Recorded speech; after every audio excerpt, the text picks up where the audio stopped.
Gupta and Gupta जो कि Gupta and Gupta जो कि सिविल इंजीनियरिंग का एक इम्पॉर्टेंट बुक है।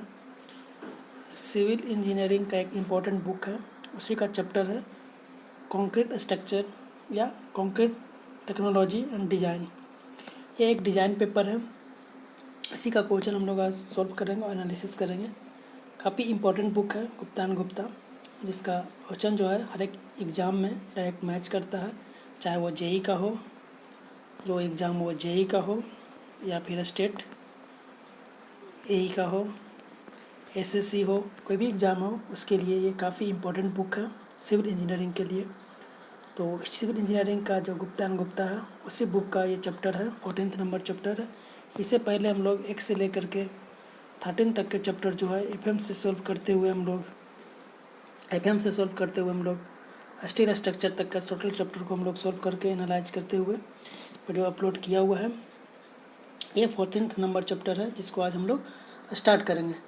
आज स्टार्ट कर रहे हैं इसका, और स्टार्ट करते हुए हर एक क्वेश्चन इसका एक्सप्लेनेशन के साथ देखेंगे। ये चैप्टर जो है 14th number chapter concrete structure, या फिर इसको आरसीसी बोलते हैं, या फिर डिज़ाइन ऑफ कंक्रीट स्ट्रक्चर, या फिर कंक्रीट टेक्नोलॉजी, कुछ भी इसका नाम दिया जा सकता है। हम लोग इसको आरसीसी शॉर्ट फॉर्म करते हैं, रेनफोर्स्ड सीमेंट कंक्रीट, इसको लेकर के चलते हैं। तो आज जो मेरा है उसको शुरुआत कर रहे हैं यहाँ से। लास्ट पार्ट में हम लोग 80 तक के क्वेश्चन जो है इसका हम लोग सोल्व कर चुके हैं। जो सेकंड पार्ट था, फर्स्ट पार्ट में हम लोग जो पार्ट था आरसीसी का, फर्स्ट पार्ट जो था आरसीसी का, उसमें हम लोग 1 से लेकर के 40 तक सॉल्व किए थे। सेकंड पार्ट में हम लोग 40 से 80 तक सॉल्व किए थे। आज ये थर्ड पार्ट होगा, इसमें हम लोग 80 से आगे का जो क्वेश्चन है उसको सोल्व करते हैं। तो फर्स्ट नंबर हम 80 नंबर से शुरू करते हैं क्वेश्चन। फर्स्ट क्वेश्चन क्या कर रहा है, the permissible diagonal tensile stress in reinforced brick. Reinforced brick work में जो डायगोनल टेंशन होता है वो कितना होता है, हम लोग देखे थे पिछले बार, 0.07 से लेकर के 0.14 न्यूटन पर mm स्क्वायर। देखिए वायरी करता है डायगोनल टेंसाइल स्ट्रेस कितना होता है। और ब्रिक वर्क में, रेनफोर्समेंट ब्रिक वर्क में जो डायगोनल टेंसाइल स्ट्रेस का जो वैल्यू होता है 0.07 से लेकर के 0.14 तक वैरी करता है। इस तरह से इसका नियरेस्ट आंसर देखा जाए तो अबाउट 0.1 न्यूटन पर mm स्क्वायर हो जाएगा, that is A. Next question देखते हैं, the limit of percentage P of the longitudinal reinforcement in column. Column में बोल रहा है कि परसेंटेज ऑफ रेनफोर्समेंट कितना होगा लॉन्गिट्यूडिनल रेनफोर्समेंट। हम लोग इसको देखें 0.826% होता है, मीन्स मैक्सिमम जो होता है 6% और मिनिमम होता है 0.8%, तो 0.826% इसका आंसर हो जाएगा। नेक्स्ट है, the minimum diameter of longitudinal bar in column. Column में जो मिनिमम डायमीटर होता है वो कितना होना चाहिए, तो 12 mm होता है मिनिमम डायमीटर, और नंबर ऑफ बार होना चाहिए कॉलम में वो 6 बार होना चाहिए। नंबर ऑफ बार है वो 6 बार होना चाहिए कॉलम में, अगर सर्कुलर कॉलम है तो, और 4 होता है जब स्क्वायर कॉलम है तो। ये सर्कुलर के लिए हो गया, ये स्क्वायर के लिए हो गया, ये रेक्टेंगल के लिए होगा। बट मिनिमम डायमीटर जो होना चाहिए कॉलम में वो कितना होना चाहिए, 12 mm का होना चाहिए, दैट इज सी। नेक्स्ट है, the minimum cover of tie का पूछ रहा है। टाई जो है या स्पाइरल जो है उसका जो मिनिमम कवर वो कितना होना चाहिए। मिनिमम कवर जो टाई के लिए होता है वो 25 mm होता है मिनिमम, इससे कम नहीं प्रोवाइड करना चाहिए। जो स्पाइरल होता है, जो कॉलम में स्पाइरल यूज करते हैं, स्पाइरल बाइंडिंग यूज करते हैं, स्पाइरल यूज करते हैं, या फिर टाई यूज किया जाता है सर्कुलर कॉलम में, उसका जो मिनिमम कवर है वो 25 mm से कम नहीं होना चाहिए। नेक्स्ट है, the load carrying capacity of helical reinforcement column. Helical reinforcement जो होता है 5% इंक्रीज कर जाता है लोड कैरिंग कैपेसिटी। अगर इसका फार्मूला देखा जाए तो जो फार्मूला होता था इसका वो 1.05 हो जाता है हेलिकल के टर्म में, 5% इंक्रीज कर जाता है पी इन जनरल, ठीक है, तो 5% मोर हो जाएगा, दैट इज सी।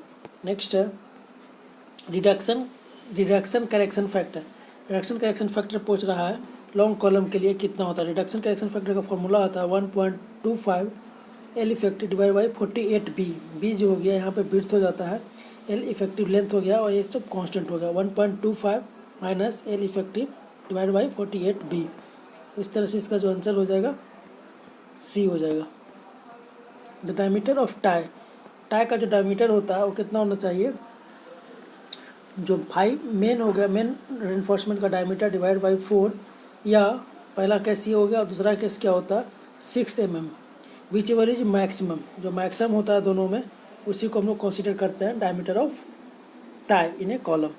तो 5 मेन डिवाइड बाई 4 या 6 mm, which ever is maximum, दोनों का जो मैक्सिमम वैल्यू होगा उसी को हम लोग टाई का डायमीटर यूज करते हैं। तब ऑप्शन देखते हैं, more than the equal to 1/4 of the diameter, more than और equal to 1/4 of diameter of the main wall, ये कॉलम तो सही है, लेकिन मोर देन और इक्वल टू 5 mm नहीं, ये भी सही है। मोर देन या equal to, more than 5 mm but less than 1/4 of the, less than नहीं होता, more than 5 mm and also more than the 1/4 of the diameter, सही है। इसमें 5 है या 6 होता है, दोनों होता है। तो जो 6 mm और जो 5 डिवाइड बाई 4, ये दोनों जो मैक्सिमम होगा वही इसका टाई का डायमीटर होगा। ये बोल रहा है more than 5 mm also more than किससे 1/4 of the main diameter, that is D is the correct answer. Next है, due to circumferential action of spiral in spiral, due to circumferential action in spiral in spirally reinforced column, capacity of column decrease, capacity decrease increase करता है, ductility of the column reduce नहीं करता, ये भी increase करता है। Capacity of column decrease नहीं करेगा, both the capacity and column and ductility of the column increase, दोनों इंक्रीज करेगा। तो इस तरह से जो स्पायरल अगर यूज करते हैं कॉलम में तो उससे दोनों मेरा इंक्रीज करता है, मीन्स कैपेसिटी भी इंक्रीज करेगा और डक्टिलिटी भी इंक्रीज करेगा। इस तरह से इसका आंसर डी हो गया। नेक्स्ट है, maximum percentage reinforcement in case of slab, slab में पूछ रहा है मैक्सिमम रेनफोर्समेंट कितना होता है, स्लैब में कितना होता है 4% होता है, 6% किस में होता है, मैक्सिमम कॉलम में होता है, कॉलम में 6% और स्लैब में 4%, स्लैब में 4%। यहाँ पे स्लैब पूछ रहा था, स्लैब में कितना होता है तो 4%, कॉलम में पूछता तो 6%। नेक्स्ट है, which of the following R C retaining wall suitable for height beyond 6 metre, 6 metre से ज़्यादा अगर हाइट है तो उसके लिए कौन सा रिटर्निंग वॉल, तो उसके लिए काउंटरफोर्ट रिटर्निंग वॉल यूज करते हैं, that is C. For the design of retaining wall, for the design of retaining ball the minimum factor of safety against overturning में minimum retaining factor of safety कितना होता है, factor of safety देखा जाए overturning में तो factor of safety कितना होता है 2 होता है ओवरटर्निंग में, और स्लाइडिंग में कितना होता है, स्लाइडिंग में 1.5 होता है। तो यहाँ पर क्या पूछ रहा है, ओवरटर्निंग में तो 2 हो जाएगा, और स्लाइडिंग में कितना होता है, स्लाइडिंग में मेरा 1.5 हो जाता है, तो यहाँ वो ओवरटर्निंग है इसलिए आंसर 2 हो जाएगा। नेक्स्ट है, in counterfort type retaining ball the vertical slab is design as continuous for, अगर काउंटरफोर्ट टाइप रिटर्निंग बॉल है तो vertical slab as well as heel slab दोनों और डिजाइन फॉर कंटिन्यूअस स्लैब, जो दोनों स्लैब जो डिजाइन होता है वर्टिकल स्लैब को और हील स्लैब को जो दोनों डिजाइन होता है वो कंटिन्यूअस स्लैब की तरह डिजाइन किया जाता है। तो इस फर्स्ट में देखा जाए the vertical slab is design for continuous slab and heel slab is design as a continuous slab. Cantilever नहीं होता, जब भी होता है कंटिन्यूअस स्लैब की तरह डिजाइन किया जाता है। तो 1 और 2 मेरा सही हो गया, आंसर देख सकते हैं 1 और 2 मेरा ए में सही है। नेक्स्ट है, A T shape returning wall mainly consist of, T shape returning wall में 3 कैंटिलीवर हो जाएगा। अगर टी शेप देखा जाए तो एक इधर हो गया कैंटिलीवर, एक इधर हो गया, एक इधर हो गया, तो टोटल मेरा 3 रिटर्निंग वॉल हो जाएगा, that is C. The T shaped RC returning wall the main reinforcement in the stem is provided on, the main reinforcement होता है इससे। अगर टी शेप का देखा जाए, अगर टी शेप में हम बीम देख लेते हैं, मान लिया जाए ये टी शेप है, मान लिया ये टी शेप है, जो रिटर्निंग जो इसमें मान लिया जाए ये अर्थ फिलिंग है, तो अर्थ फिलिंग जिधर रहता है वो हो गया मेरा हील और इधर हो गया मेरा टॉप। इसमें जो रेनफोर्समेंट प्रोवाइड करते हैं इस तरह से प्रोवाइड होता है, ये हो गया हील साइड में जो बॉटम में होता है, अपर पार्ट में होता है, और टॉ साइड में जो होता है बॉटम लेवल पे होता है, और मेन स्टेम में हो जाओ इनर साइड में होता है। ये मेरा अर्थ फिलिंग है पीछे की ओर, तो इनर साइड हो गया। तो यहाँ पर देख रहे हैं कि जो टी शेप रिटर्निंग बाल है उसमें जो मेन रेनफोर्समेंट है कहाँ प्रोवाइड कर रहा है, इनर साइड में प्रोवाइड कर रहा है। तो यही बोल रहा था यहाँ पे कि द टी शेप रिटर्निंग बाल the main reinforcement in the stem provide, stem में जो प्रोवाइड कहाँ पे कर रहा था, स्टेम हम लोग देखे भी ये स्टेम था, स्टेम में हम लोग कहाँ पे प्रोवाइड किए, इनर साइड में प्रोवाइड किए, तो इनर साइड में प्रोवाइड किया, तो the front face in the one direction, the front face in the both direction, the inner face in the one direction में बट इनर साइड में, that is C इसका correct हो गया। Next question है the main enforcement in the toe of the T shape returning ball are provided. अभी फिर से यही क्वेश्चन देख लेते हैं। द मेन एनफोर्समेंट कहाँ पूछ रहा है, टी शेप में, कहाँ, toe of the T shape, toe ये हो गया, टो मेरा ये हो गया था हील, टो शेप में कहाँ प्रोवाइड करते हैं, बॉटम साइड में प्रोवाइड कर रहे हैं, बॉटम साइड में। टॉप फेस पैरेलल टू बाल, नहीं टॉप फेस में नहीं, टॉप फेस परपेंडिकुलर टू बाल, ये बाल के परपेंडिकुलर में हम लोग ड्रा कर रहे हैं, ये परपेंडिकुलर में हो गया और बॉटम फेस में हो गया। Top face perpendicular to ball, ये तो हिल में हो गया ना, टॉप फेस हो गया और बाल के परपेंडिकुलर हो गया, तो ये हिल साइड में हो गया। अगर यहाँ पे टॉप की जगह हिल रहता तो आंसर मेरा बी होता। ठीक है, टॉप फेस परपेंडिकुलर टू बाल, टॉप फेस में है और बाल के परपेंडिकुलर ये हिल साइड में प्रोवाइड होता है, ना कि टो साइड में। टो साइड में पूछ रहा है, टो साइड में कहाँ था, बॉटम फेस परपेंडिकुलर टू बाल, दैट इज 4, सिर्फ 4 हो जाएगा आंसर सही। ऑप्शन देख लेते हैं, 4 ओनली 4 इज करेक्ट, क्योंकि डायग्राम हम लोग देख लिए, डायग्राम से ही हम, ये मेरा हो गया, ये हो गया बॉटम साइड, ये हो गया हिल साइड, ये हो गया मेरा टॉ, ये हो गया हिल। यहाँ पे अर्थ फिलिंग कर देते हैं, तो टॉ साइड में जो होता है बॉटम साइड में प्रोवाइड करते हैं और हिल साइड में टॉप साइड में प्रोवाइड करते हैं। नेक्स्ट है temperature enforcement in the vertical slab. Temperature enforcement जो होता है वर्टिकल स्लैब में कहाँ प्रोवाइड करते हैं, तो टेम्परेचर स्लैब जब भी होता है तो फ्रंट फेस पे होता है, फ्रंट फेस पे प्रोवाइड करते हैं। इनर एंड फ्रंट फेस नहीं, नॉट नीडेड, नीडेड करेगा provide more on the inner face than the front face. Inner में तो कम होगा ना, provide more on the front face than the inner side. Front face पर टेम्परेचर का effect ज़्यादा होता है, इसलिए हम लोग फ्रंट फेस पे एनफोर्समेंट ज़्यादा प्रोवाइड करते हैं, टेम्परेचर एनफोर्समेंट। तो कह सकते हैं कि डी मेरा करेक्ट आंसर हो गया। The main reinforcement in a heel of the T shaped RC returning wall provided. The main reinforcement heel पे क्या हम प्रोवाइड करेंगे, अभी हम लोग देखे थे, अगर ये मेरा टी शेप रिटर्निंग बॉल है तो ये रेनफोर्समेंट प्रोवाइड करते हैं इसमें। तो ये मेरा बॉटम साइड में हो गया टो साइड, और हील साइड में देखा जाए तो अपर पार्ट में प्रोवाइड करता है, ये मेरा अर्थ फिलिंग हो गया। ये हील साइड में जो होता है अपर पार्ट में होता है और परपेंडिकुलर टू बाल, टॉप फेस परपेंडिकुलर टू बाल, बॉटम फेस परपेंडिकुलर टू बाल, ये तो टॉप साइड में हो गया। बोथ टॉप फेस, इस तरह से टॉप फेस परपेंडिकुलर टू बाल, टॉप फेस में है और बाल के परपेंडिकुलर में है हिल साइड में, तो ये इसका करेक्ट आंसर हो गया हिल साइड में। नेक्स्ट क्वेश्चन है in the counterfort retaining ball the main reinforcement is provided on. Counterfort retaining wall में जो मेन रेनफोर्समेंट होता है कहाँ प्रोवाइड करता है, तो बॉटम फेस में, बॉटम फेस इन फ्रंट काउंटरफोर्ट, तो बॉटम फेस जो होता है वो फ्रंट में प्रोवाइड करते हैं, सही है। और इंक्लाइन फेस में क्या होता है, वो बैक फेस में प्रोवाइड करता है, तो bottom face in front side सही है। और इंक्लाइन फेस इन फ्रंट नहीं, इंक्लाइन में बैक में प्रोवाइड करते हैं। बॉटम फेस बैक में बैक नहीं होगा, इंक्लाइन फेस में बैक, ठीक है, इंक्लाइन फेस में बैक में प्रोवाइड करते हैं। सो सिंपल याद रखना BF एंड IB, तो बॉटम फेस में फ्रंट साइड में और इंक्लाइन फेस में बॉटम साइड में, तो BF और IB, BF and IB, incline में बैक फेस और बॉटम में फ्रंट फेस। तो एक हो गया और 4 हो गया आंसर इसका, 1 और 4 देख लेते हैं, सी में है। नेक्स्ट है in counterfort retaining ball the main enforcement in the stream. फिर से काउंटरफोर्ट आ गया, उसमें स्ट्रीम में जो प्रोवाइड करते हैं वो कहाँ पर प्रोवाइड करते हैं, तो स्टेम में जो प्रोवाइड करते हैं, स्टेम में जो प्रोवाइड करते हैं वो कहाँ प्रोवाइड करते हैं वो पूछ रहा है। तो मेन रिटर्निंग बॉल जो होती है, ये हो गया, वो कहाँ तक इनर साइड में प्रोवाइड करते हैं। तो counterfort retaining ball the main enforcement in stem में जो प्रोवाइड करते हैं कहाँ प्रोवाइड करते हैं, ओनली इनर फेस पे, सिर्फ इनर फेस पे हम लोग प्रोवाइड करते हैं स्टेम में। तो काउंटरफोर्ट रिटर्निंग बॉल हो गया, तो मेन एनफोर्समेंट जो प्रोवाइड करेंगे तो ओनली इनर फेस पे प्रोवाइड किया जाता है स्टेम में। स्टेम में प्रोवाइड करना है तो सिर्फ इनर फेस पे प्रोवाइड करना, तो इस तरह से इसका स्टेम में इनर साइड में हो गया, दैट इज B। नेक्स्ट है in the design of front counterfort, in the design of front counterfort in a counterfort retaining wall, counterfort का डिजाइन कर रहा था, फ्रंट काउंटरफोर्ट का डिजाइन कर रहा है किसमें, counterfort retaining ball the main enforcement in provided. तो मेन एनफोर्समेंट कहाँ प्रोवाइड करते हैं वो बोल रहा है। तो bottom face near the counterfort, तो बॉटम फेस में near the counterfort, bottom force में डिवाइड करेंगे। Top face near the counterfort नहीं, बॉटम फेस में प्रोवाइड करते हैं, बॉटम फेस में प्रोवाइड करते हैं नियर काउंटरफोर्ट के नज़दीक में बॉटम फेस में, और टॉप फेस में near the centre of span. तो टॉप फेस में कहाँ करते हैं, सेंटर ऑफ स्पैन के। तो इस तरह से 1 और 4 इसका सही हो गया, 1 और 4 मेरा सी में दिया हुआ, that is C.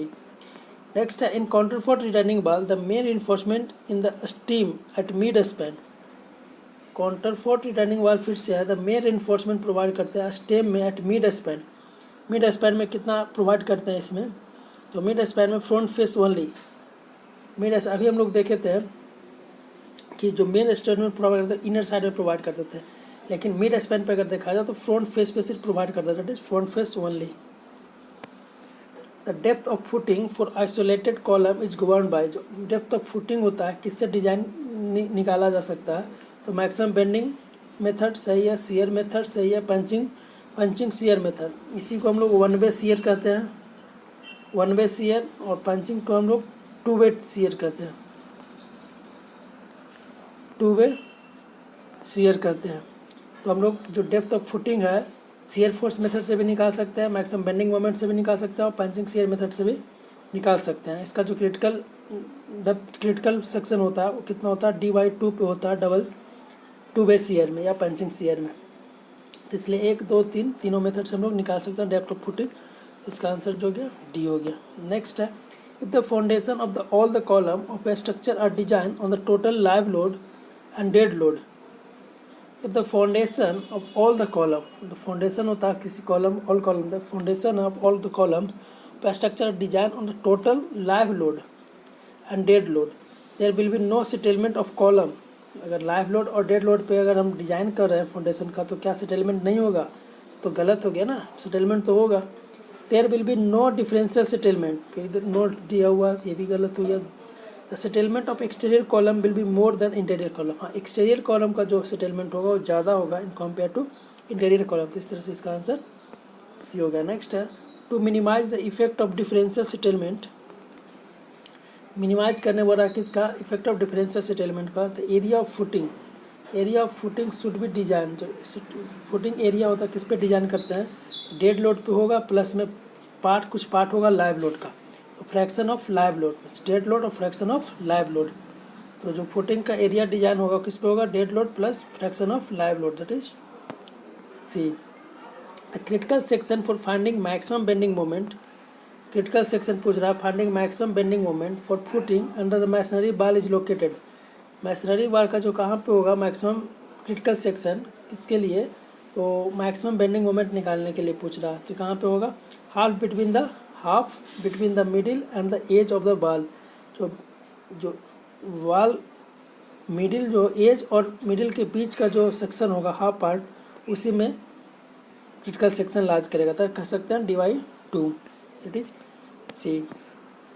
Next in a pile of length l the point of suspension from ends for lifting purpose के लिए पूछ रहा है कि लोकेट। मान लिया जब पाइल है, पाइल में हम लोग जानते हैं कि पाइल का जो डिजाइन होता है तो एक एंड इसको फिक्स्ड माना जाता है, एक एंड हम लोग हिंज मानते हैं, ठीक है। तो बोल रहा है in the pile of length l the point of suspension from ends for lifting के लिए सस्पेंशन एंड से कितना नीचे इसको हम लोग लोकेट करते हैं। मान लिया लिफ्ट कर रहे हैं यहाँ से पाइल को, तो ये जो डिस्टेंस हो गया वो डिस्टेंस होता है मेरा 0.207 l। मान लिया पूरा लेंथ l है, जो लिफ्टिंग के लिए हम लोग इतना दूर सपोर्ट से एंड से 0.207 l से इसको लिफ्ट करते हैं, इस पॉइंट से हम लोग इसको लिफ्ट करेंगे। यही अगर सपोर्ट करना रहे तो सपोर्ट के लिए कितना होता है, l/√2 पे होता है सपोर्ट, बट यहाँ पे लिफ्टिंग के लिए है, तो लिफ्टिंग कितना पे होगा, अगर ये l है टोटल अगर लेंथ l है तो हम लोग कहाँ से करेंगे, ये 0.207 टाइम्स l का जो ये डिस्टेंस होगा लिफ्टिंग, यहाँ से हम लोग इसको पकड़ कर यहाँ से लोकेट करेंगे या यहाँ से लिफ्ट करेंगे इस पाइल को, तो ये डिस्टेंस 0.207 l। इस तरह से इसका आंसर ए हो गया। नेक्स्ट है during the erection the pile of length l is supported by crane the distance. अभी बोल रहा है कि अगर पाइल को खड़ा करना है तो क्रेन से जो सपोर्ट करेंगे वो कितना डिस्टेंस पे करेंगे। अगर मान लीजिए मेरा पाइल है, इसको सपोर्ट करने के लिए हम लोग कितना चाहिए, l/, इफेक्टिव लेंथ जो होगा l/√2 इसका हो जाएगा, l/√2 हो जाएगा। l/√2 से सपोर्ट करेंगे इसको खड़ा करने के लिए क्रेन से, l/√2 का वैल्यू कितना हो जाएगा 0.07 l, दैट इज सी। अगर सपोर्ट करना है, सपोर्ट के लिए क्रेन से सपोर्ट करना है तो 0.707 लिफ्ट करने के लिए, लिफ्टिंग के लिए हो गया मेरा 0.207 और सपोर्ट के लिए हो गया मेरा Ly√2 कहें या फिर 0.707 कहें। यहाँ पे सपोर्ट के लिए था, दैट इज सी हो जाएगा। नेक्स्ट है while designing the pile as a column the end condition are. Pile को अगर कॉलम डिजाइन कर रहे हैं तो एंड कंडीशन इसका कितना होता है, एक हिंज होता है और एक जो होता है वो फिक्स होता है, एक हिंज होता है एक फिक्स होता है, तो one fixed and another is hinge, that is C. The recommended value of modular ratio, modular ratio पूछ रहा है किसका, रेनफोर्स्ड ब्रिक वर्क का, ब्रिक वर्क का जो मॉडुलर रेशियो होगा वो कितना होता है, तो 40 होता है। And recommended value of modular ratio for reinforced brick work का जो मॉडुलर रेशियो होता है वो कितना होता है, 40 होता है। नेक्स्ट है according to ISI recommendation the maximum depth of stress block और balance section of beam of effective depth. ISI के अकॉर्डिंग कितना होता है, 0.43D होता है, 0.43D होता है IS का अकॉर्डिंग। इंडियन स्टैंडर्ड के अकॉर्डिंग जो मैक्सिमम डेप्थ होता है स्ट्रेस ब्लॉक का कितना था, 0.43, ठीक है, 0.43 होता है। या फिर कह सकते हैं कि x/d इज इक्वल टू 0.43 होता है मैक्सिमम डेप्थ। इसका अगर इससे निकाल लें तो x हो जाएगा maximum depth 0.43D, that is A according to ISI। बोल रहा the load factor for live load is greater than the dead load. जो लाइव फैक्टर होता है, फैक्टर ऑफ सेफ्टी देखा जाए तो लाइव लोड के लिए कितना होता है, 2.2 होता है और डेड लोड के लिए कितना होता है, 1.5 होता है। तो वहाँ से देख सकते हैं कि द लोड फैक्टर जो है लाइव लोड का वो ग्रेटर है किसके कंपेयर में, तो डेड लोड में। क्यों होता है, रीजन नीचे दिया हुआ है। The live load are more uncertain than dead load. सही बात है, लाइव लोड जो होता है इसमें अनसर्टेनिटी ज़्यादा होता है, ये वेरिएबल होता है, हमेशा वेरी करता है, टाइम टू टाइम वेरी कर सकता है, इसीलिए इसका जो फैक्टर ऑफ सेफ्टी होता है वो ज़्यादा लिया जाता है लाइव लोड का। तो मेरा असर्शन सही है, इसका रीज़न है क्यों ज़्यादा होता है, इसका रीज़न भी दिया हुआ है, तो इस तरह से इसका आंसर ये हो जाएगा। नेक्स्ट है the centroid of compressive force from the extreme compression fibre in a limit state design large at a distance of.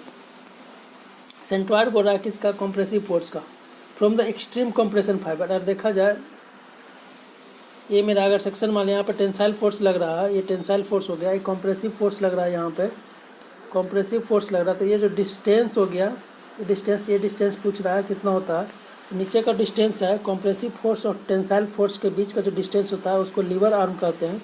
और लीवर आर्म का जो वैल्यू होता है वो कितना होता है, D-0.42x, 0.42x। ऊपर का जो वैल्यू हो गया टॉप पोर्शन से या टॉप कंप्रेशन से कितना होता है, 0.42x होता है, जो कि टॉप कंप्रेसिव टॉप लेयर जो हो गया या टॉप या कंप्रेसिव मैक्सिमम कंप्रेसिव लेयर से जो डिस्टेंस होता है कंप्रेसिव फोर्स का उसके बीच का सेंट्रॉइड हो गया। सेंट्रॉइड जो कंप्रेसिव फोर्स का जो सेंट्रॉइड हो गया उसका डिस्टेंस हो गया कहाँ से, टॉप लेयर से या एक्सट्रीम फाइबर से, तो कितना हो गया 0.2। सिंपल से इसको यही याद रखना है कि अगर हम लोग ये डिजाइन देखा जाए, यहाँ पे टेंसाइल फोर्स लगता है, टेंशन हो गया, यहाँ पे कंप्रेसिव फोर्स लगता है, इफेक्टिव कंप्रेसिव फोर्स या सेंट्रॉइड ऑफ कंप्रेसिव फोर्स, ये दोनों के बीच का जो गैपिंग है डिस्टेंस है उसको लीवर आर्म कहते हैं। और लीवर आर्म का वैल्यू कितना होता है, D-0.42x, ठीक है, ये लीवर आर्म हो गया। और जो टॉप लेयर से अगर देखा जाए, एक्सट्रीम फाइबर से देखा जाए सेंट्रॉइड ऑफ कंप्रेसिव फोर्स, तो कितना होता है 0.42x होता है। यहाँ पे आंसर देख लेते हैं, आंसर हो जाएगा मेरा 42, दैट इज बी। नेक्स्ट है the design yield stress of steel according to, design yield stress पूछ रहा है किसका, स्टील, अकॉर्डिंग टू IS 4561967 1978 के अकॉर्डिंग पूछ रहा है इल्ड स्ट्रेस स्टील कितना होगा। इल्ड स्ट्रेस अगर देखा जाए तो स्टील का तो कितना होता है, yield stress is equal to F/, इसमें फैक्टर ऑफ सेफ्टी से डिवाइड करेंगे। द डिजाइन पूछ रहा है ना, design of yield stress, design पूछ रहा है, design of yield stress. Yield stress जो होता है इफ ये होता है for design purpose factor of safety से डिवाइड कर देते हैं। तो स्टील के लिए फैक्टर ऑफ सेफ्टी कितना होता है 1.15। ये कंक्रीट रहता है तो उसके लिए कितना होता है 1.5। इसको सॉल्व करेंगे तो कितना आ रहा है 0.87 F/, आ रहा है, that is D. Factor of safety में डिवाइड, स्ट्रेस में डिवाइड कर देते हैं फैक्टर ऑफ सेफ्टी से। नेक्स्ट है according to witness theory. According to witness theory ultimate strength of concrete is assume to be. Ultimate strength जो होता है, अल्टीमेट स्ट्रेंथ जो होता है वो कितना अभी देखे थे 0.0035 होता है। अल्टीमेट स्ट्रेंथ जो होता है वो 0.0035 होता है। ठीक है, तो 0.005 को अगर परसेंटेज में लिखा जाए तो कितना हो जाएगा 0.35। 0.35% दिया हो, दैट इज सी। यहाँ पे क्या पूछ रहा था, स्ट्रेन पूछ रहा था कंक्रीट में, तो ये हो जाएगा। अगर श्रिंकेज स्ट्रेन पूछता तो उसका होता है वैल्यू कितना, श्रिंकेज स्ट्रेन का जो वैल्यू होता है वो होता है 0.0003 ये होता है श्रिंकेज स्ट्रेन। ये श्रिंकेज स्ट्रेन का वैल्यू दिया हुआ, बट यहाँ पे पूछ रहा था स्ट्रेन इन कंक्रीट कितना हो जाएगा 0.0035 मैक्सिमम। नेक्स्ट है according to witness theory depth of stress block for the balance section of the concrete beam is limited to. Depth of according to witness theory पूछ रहा है ना, विटनी थ्योरी पूछ रहा है, डेप्थ कितना होगा।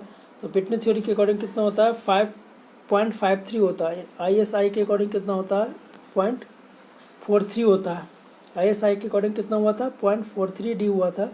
और यही अगर विटनेस थ्योरी के लिए पूछा, विटनेस थ्योरी के लिए अकॉर्डिंग डेप्थ कितना होता है तो 0.537 होता है, 0.537 होता है विटनेस थ्योरी के अकॉर्डिंग। नेक्स्ट है the load factor for live load. अभी हम लोग देखे थे लाइव लोड के लिए कितना था लोड फैक्टर 2.2 था, और डेड लोड के लिए कितना था 1.5 था।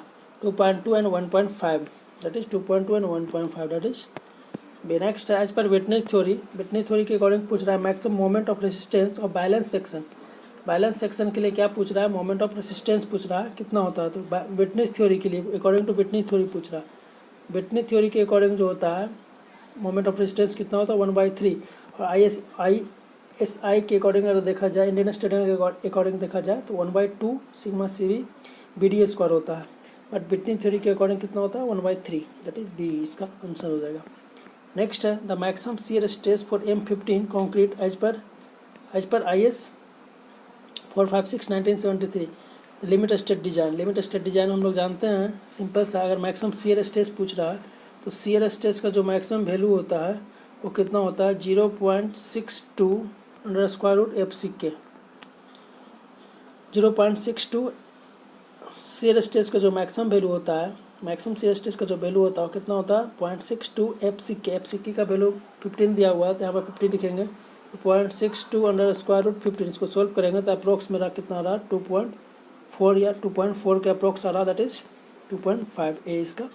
बस इसमें यही याद रखना है कि मैक्सिमम शियर स्ट्रेस का वैल्यू कितना होता है तो 0.62 रूट FCK। नेक्स्ट है according to IS 456/1978 the maximum compressive stress in concrete for design purpose. Design purpose के लिए मैक्सिमम कॉम्प्रेसिव स्ट्रेस कितना होता है तो 0.67 FCK डिवाइडेड बाई, इसमें डिवाइड कर देते हैं कितना फैक्टर ऑफ सेफ्टी से 1.5। इसको सोल्व करेंगे, सोल्व करने के बाद मेरा कितना रहा तो 0.45 FCK आ रहा है। फॉर डिजाइन पर्पस के लिए according to the maximum compressive stress for concrete design purpose, design purpose के लिए कितना होता है 0.45 FCK। 0.45 FCK इसमें कहाँ दिया हुआ है सी में दिया हुआ दैट इज इसका आंसर कितना हो जाएगा 0.45 FCK।